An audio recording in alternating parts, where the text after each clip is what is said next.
Con su venia, señor presidente. El patriota es aquel que defiende su espacio.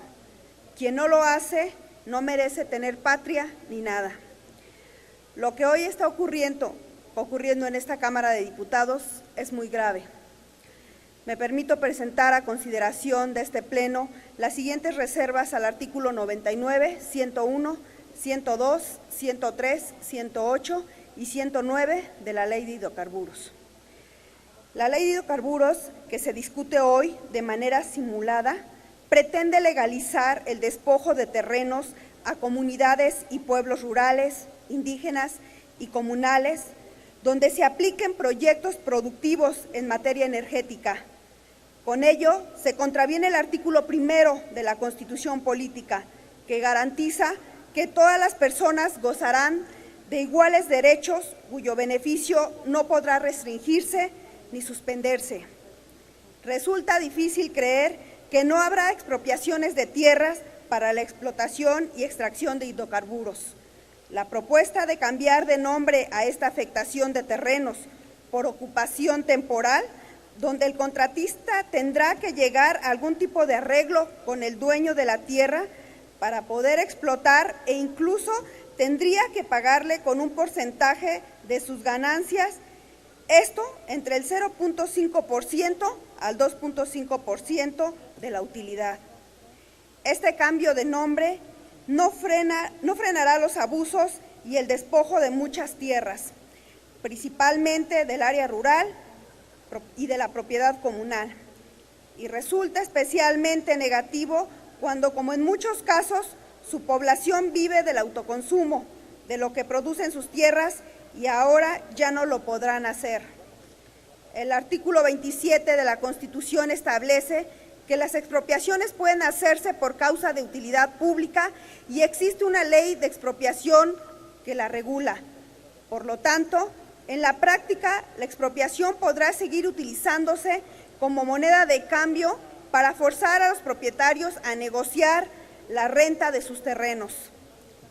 El derecho humano a la propiedad es considerado sustantivo en la Carta Magna y en los tratados internacionales, por lo que ninguna ley secundaria podrá aplicarse contra los bienes inmuebles de los mexicanos. Sin embargo, estas reformas carecen de una perspectiva de respeto a los derechos humanos y representan un despojo territorial legalizado para favorecer a las empresas nacionales e internacionales y colocan en total desventaja a las comunidades rurales, indígenas y comunales de nuestro país. Los pueblos tienen derecho sobre los recursos existentes en sus tierras y establece con toda claridad que deben ser los propietarios de las tierras los que decidan el tipo de desarrollo regional que deseen. Así lo plasma el Convenio 169 en materia de tierras de propiedad comunal y ejidal de la Organización Internacional del Trabajo. Con ello, se ignora el reconocimiento jurídico que protege la propiedad sobre la tierra que la propia Constitución otorga a estos pueblos. Con esta reforma se establece un proceso para permitir la expropiación encubierta bajo la llamada ocupación temporal. Con ello se origina una grave afectación al derecho de la propiedad privada y social al violar el principio de la causal de la expropiación por utilidad pública. Al tiempo, estas ocupaciones temporales se convertirán en despojos permanentes. Se abre la puerta al despojo de tierras por utilidad pública, el despojo de tierras privadas sociales e incluso públicas en favor de las empresas extranjeras que llegarán al país a explotar el petróleo, la electricidad, aspecto que ya está incluido en la Ley de Hidrocarburos, se amplía en la Ley de Órganos Reguladores coordinados en materia energética.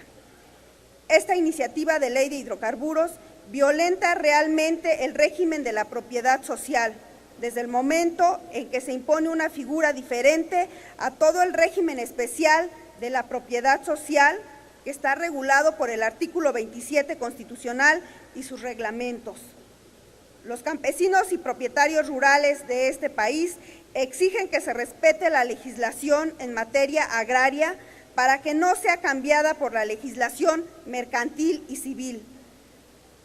Que se recuerde que los derechos agrarios que se establecen en nuestra Carta Magna son producto de muchos esfuerzos de tantos años.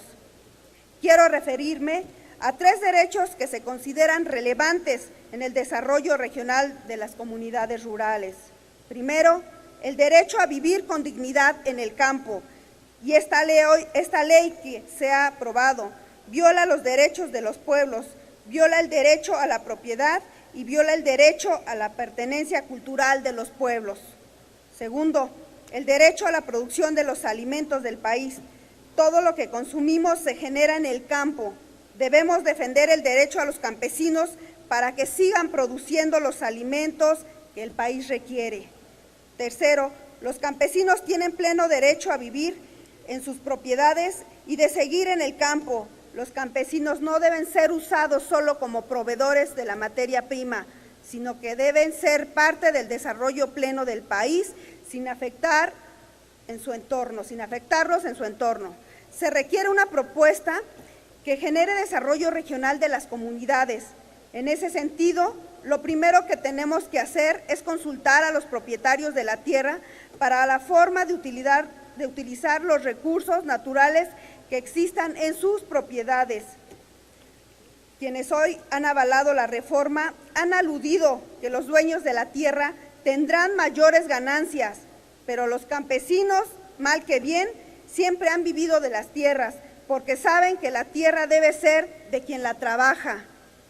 Los inversionistas no acaban de entender que la tierra es un ser viviente, que la tierra gime por tanta degradación y que el ser humano se alimenta de ella, pero en lugar de protegerla y cuidarla, la destruyen.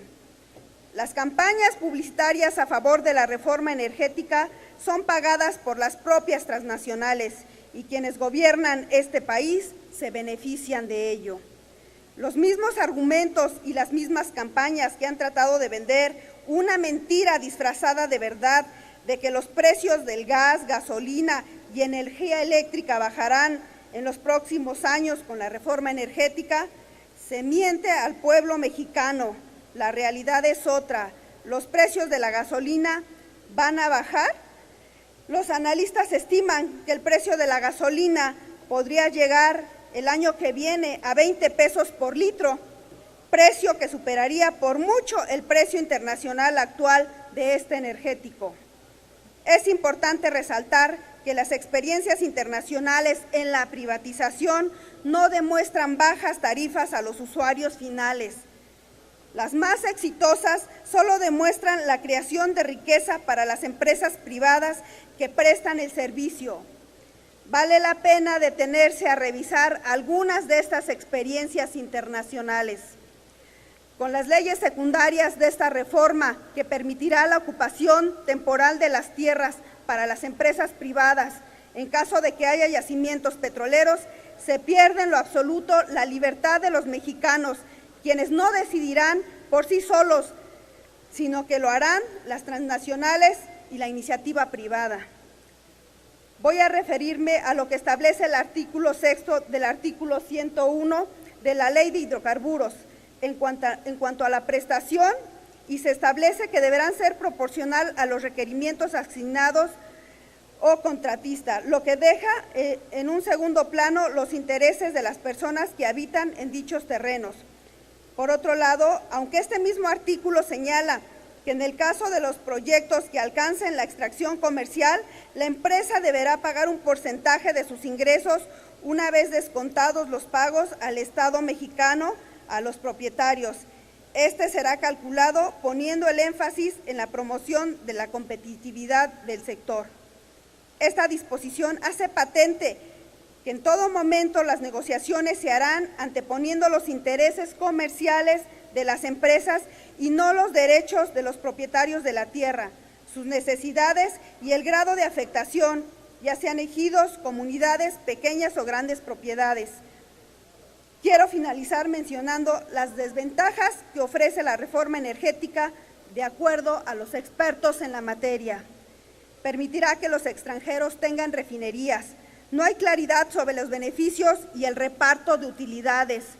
pérdida de autonomía y de la soberanía mexicana, dependencia del Estado mexicano a las compañías extranjeras, reducción al ingreso presupuestal, ya que este problema puede ser solucionado con solo una reforma fiscal en Pemex.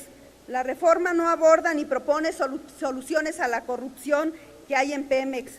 La Agencia de Calificación Crediticia, Standard & Poor's, consideran que las medidas incluidas en la reforma energética, entre las que figura una metodología de redistribución para el régimen especial, podría golpear duro al sector de las renovables. La reforma energética no plantea mecanismos que garanticen ganancias directas y transparentes para los mexicanos, producto de la renta petrolera. La reforma plantea un apartado en cuanto al otorgamiento de contratos, las asignaciones y el manejo de los recursos, pero es un apartado que manejará el gobierno, pero para que funcione de forma transparente debe ser avalado por la ciudadanía. Por las razones que he enumerado, no me prestaré a la vergüenza y a la traición que hoy se está cometiendo en contra del pueblo mexicano. La historia pondrá a cada uno en su lugar. Defendamos a México, no a la privatización. Concluyo con la siguiente frase de José María Morelos y Pavón: que todo el que se queje con justicia tenga un tribunal que lo escuche, que lo ampare y lo defienda contra el arbitrario. Es cuanto, señor presidente. Gracias, diputada.